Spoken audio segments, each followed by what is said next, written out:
Hello everyone, welcome to our channel PKP. आज की class में हम देखेंगे मैथ्स पेडागोजी, जो कि आपका सितंबर 2014 में आया हुआ है। ठीक है, तो ये 15 क्वेश्चंस हम कर लेंगे और ये प्रीवियस ईयर क्वेश्चन सीरीज में इसलिए करवा रही हूँ क्योंकि आपको इनसे बहुत ज़्यादा ही हेल्प मिलने वाली है। ठीक है, तो स्टार्ट करते हैं। पहला क्वेश्चन, एनसीएफ 2005 के अनुसार प्राथमिक स्तर पर संख्याओं और उन संक्रियाओं मात्राओं का मापन आदि का शिक्षण। ठीक है, यानी कि जो मेजरमेंट क्वांटिटीज़ हैं और प्राइमरी लेवल पर नंबर हैं, ठीक है, ऑपरेशंस हैं उनके या मेजरमेंट हैं, तो ये शिक्षण क्या शो करते हैं?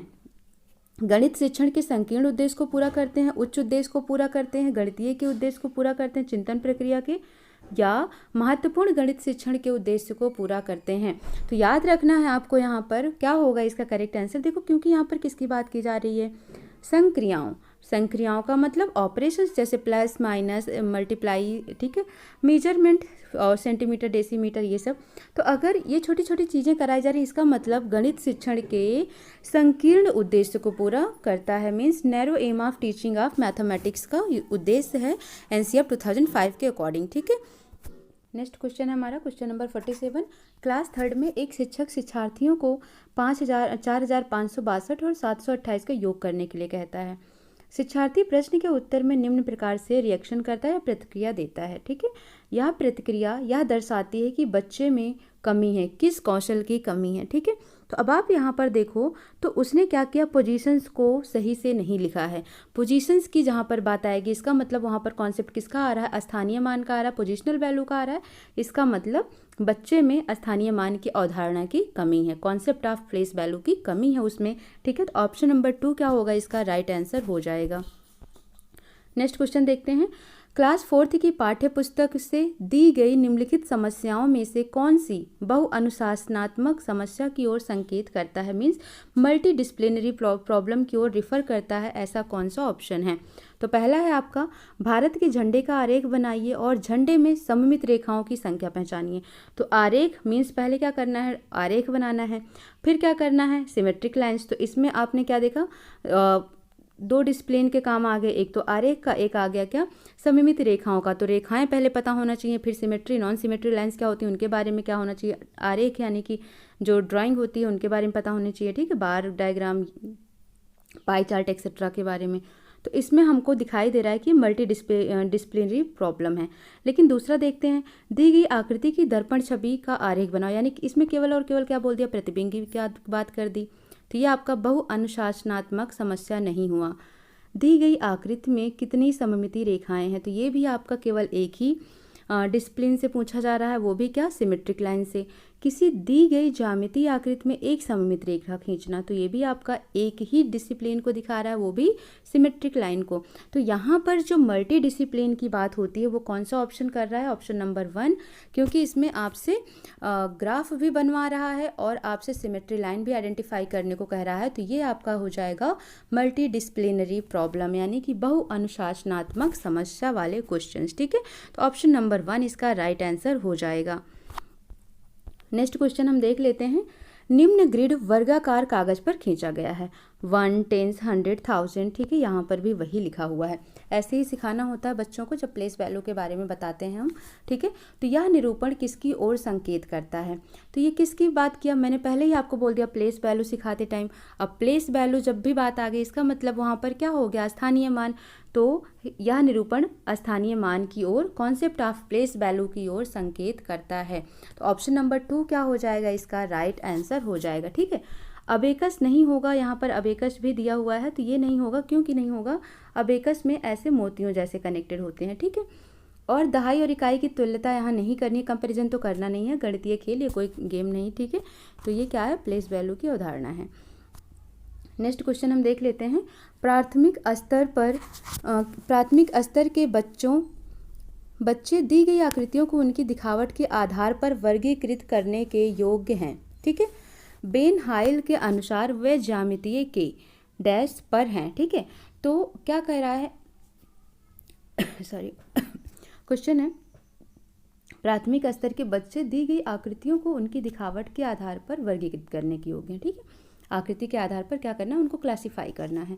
बेन हाइल के अनुसार वे ज्यामितीय के किस स्टेज पर हैं? मानसिक चित्रण, विश्लेषणात्मक, अनौपचारिक या औपचारिक, ठीक है। तो वो क्या है, विजुअलाइजेशन स्टेज पर है, मानसिक चित्रण, यानी कि यहाँ पर जब दिखावट के आधार पर बात कर दी गई, देख कर ही तो बताना है उन्हें, विजुअलाइज करके बताना है, तो मानसिक चित्रण स्तर पर है, वो विजुअलाइजेशन स्टेज पर हैं अभी, ठीक है। तो याद रखना है आपको, जब आकृति के अकॉर्डिंग क्लासीफाई करने योग्य वो हो जाते हैं तो वो विजुअलाइजेशन स्टेज कहलाता है। एनालिटिक स्टेज, जैसे वो उसको एनालिसिस कर पाएँ, ब्रेक करके छोटे छोटे टुकड़ों में फिर एनालिसिस कर पाएँ, समराइज कर पाएँ, ठीक है। और ये डिटेक्शन वाला होता है, ये आपको निगमन स्तर पर है ना, आगमन निगमन 2 तरीके के होते हैं, तो आपको याद रखना है। तो यहाँ पर मानसिक चित्रण स्तर पर, ठीक है।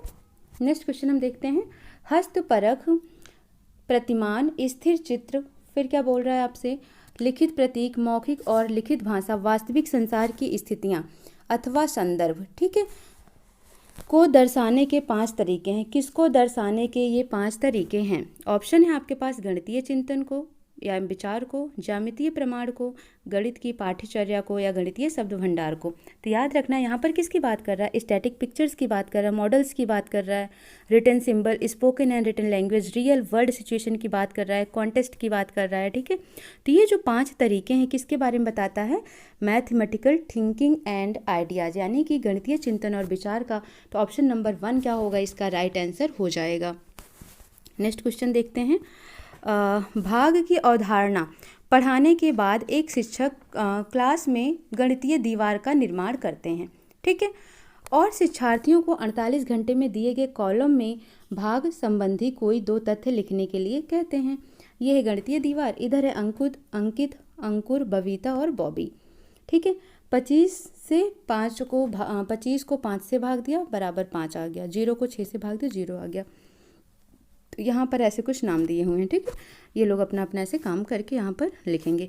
यह गतिविधि में शिक्षक की सहायता कर सकती है, ठीक है। तो ये जो एक्टिविटी हो रही है ये टीचर को किस तरीके से हेल्प कर सकती है, ठीक है। तो ऑप्शन देखो यहाँ पर, शोर मुक्त क्लास वातावरण बनाने में, गलत, यानी कि नॉइज फ्री तो करना, मतलब इससे ऐसा नहीं है कि नॉइज फ्री हो जाएगा। अगले 2 दिनों के लिए शिक्षार्थियों को किसी गणितीय कार्य में व्यस्त रखना, बिल्कुल नहीं। प्रत्येक बच्चे को अभिव्यक्ति के और एक दूसरे से सीखने के अवसर देना, तो ये सही है। शिक्षार्थियों द्वारा सीखे गए तथ्यों की संख्या का रिकॉर्ड रखना, तो नहीं। तो ऑप्शन नंबर 3 क्या हो जाएगा, करेक्ट आंसर हो जाएगा।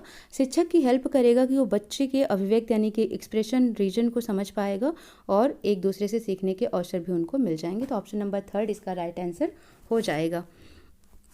नेक्स्ट क्वेश्चन है, शिक्षार्थी के गणितीय निष्पादन अवरोधन के साथ संबंधित चाक्षुष स्मृति अवरोध का संभावित संकेतक है, ठीक है। क्या कह रहा है यहाँ पर, जो possible indicator pertaining to visual memory barrier hampering with learners mathematical performance is. तो क्या है, गणित संबंधी तथ्यों के साथ संधारण में अयोग्यता और समय बताने में कठिनाई, ठीक है। संख्या रेखा का प्रयोग करने में कठिनाई, क्रम में गणना करने में कठिनाई, या छोटे परिचालनों के साथ व्यवहार करने में कठिनाई। तो यहाँ पर देखो किसकी बात कर रहा है, गणितीय निष्पादन अवरोधन के साथ संबंधित चाक्षुष स्मृति अवरोध, ठीक है। तो इसका मतलब किसको बताने में, स्मृति अवरोध की बात कर रहा, मीन्स गणित संबंधी तथ्यों के संधारण में अयोग्यता और समय बताने में कठिनाई, ठीक है।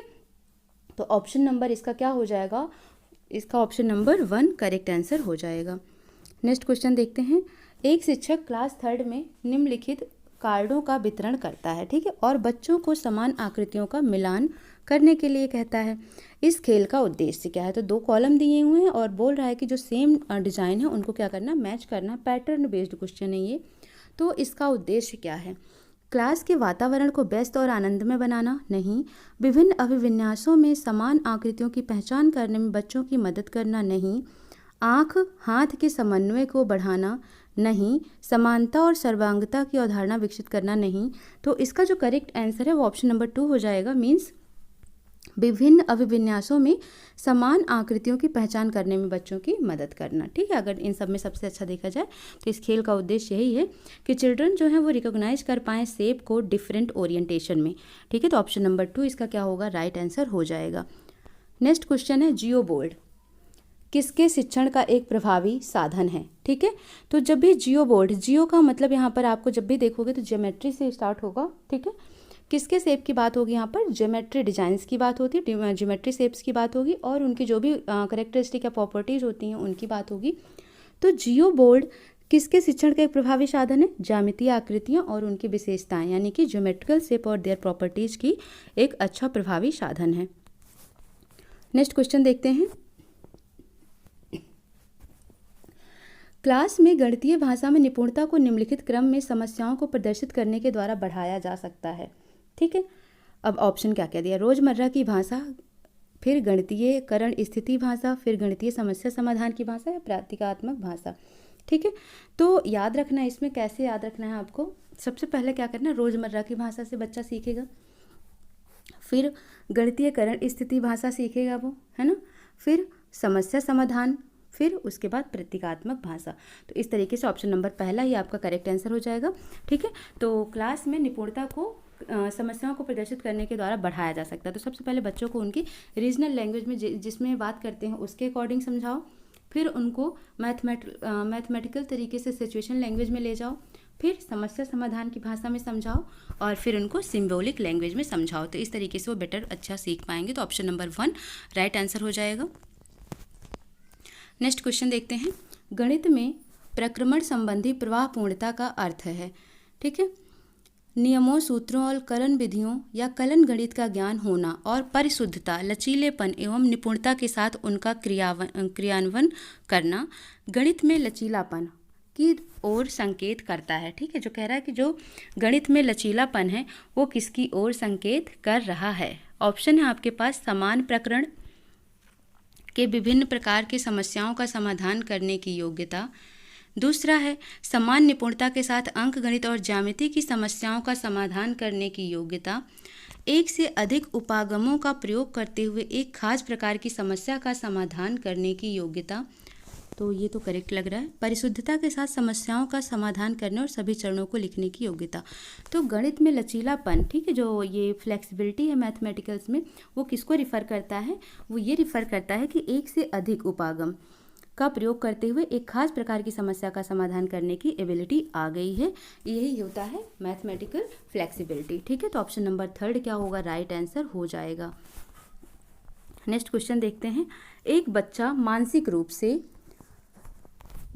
27 + 38 को 65, ठीक है, और जब उसे योग करने के अपने तरीके के बारे में व्याख्या करने के लिए कहा गया तो उसने प्रतिक्रिया के रूप में कहा कि 38 40 के नज़दीक है, इसलिए 27 + 40 67 है, तो मैंने 65 को प्राप्त करने के लिए 2 घटा दिया। योग करने की यह युक्ति है। ठीक है, तो कैसी है? प्रत्यक्ष प्रतिरूपण, पुनर्समूहीकरण, प्रतिकारी या समृद्धिकारक।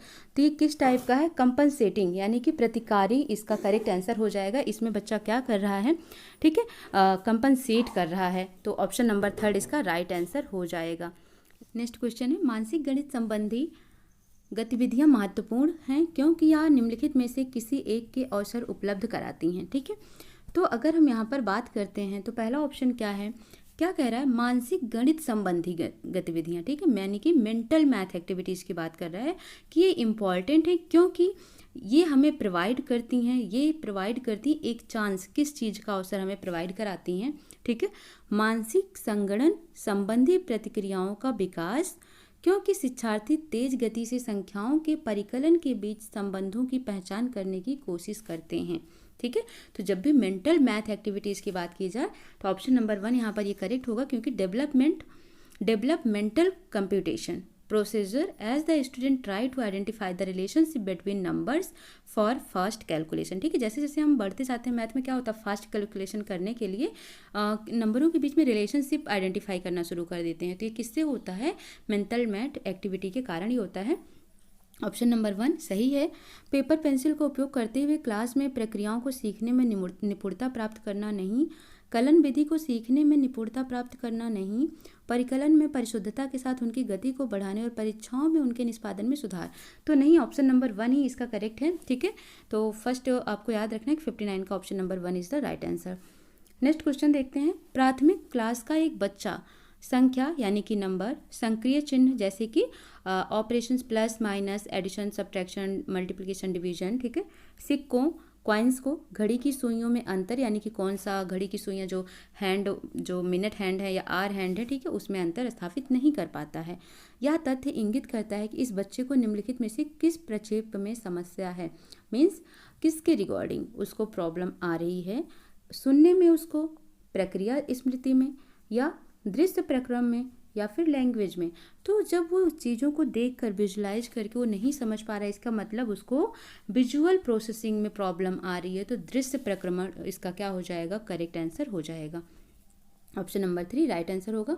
तो इस तरीके से हमने 15 क्वेश्चंस की सीरीज किया, जो कि आपका आज मैथ पेडागोजी का दूसरा पेपर था, दूसरा सेट था ये, ठीक है, सितंबर 2014 का। इसके बाद आपको 2019 तक के सारे सेट मिल जाएंगे और बेस्ट एक्सप्लेनेशन के साथ, ताकि आपको कॉन्सेप्ट अच्छे से क्लियर हो जाए। और अगर इसके बाद भी अगर आपका डाउट रह जाता है तो इसका एक अलग से पेडागोजी का क्वेश्चन बना दिया जाएगा, ठीक है। मिलते हैं नेक्स्ट क्लास में। Thank you so much.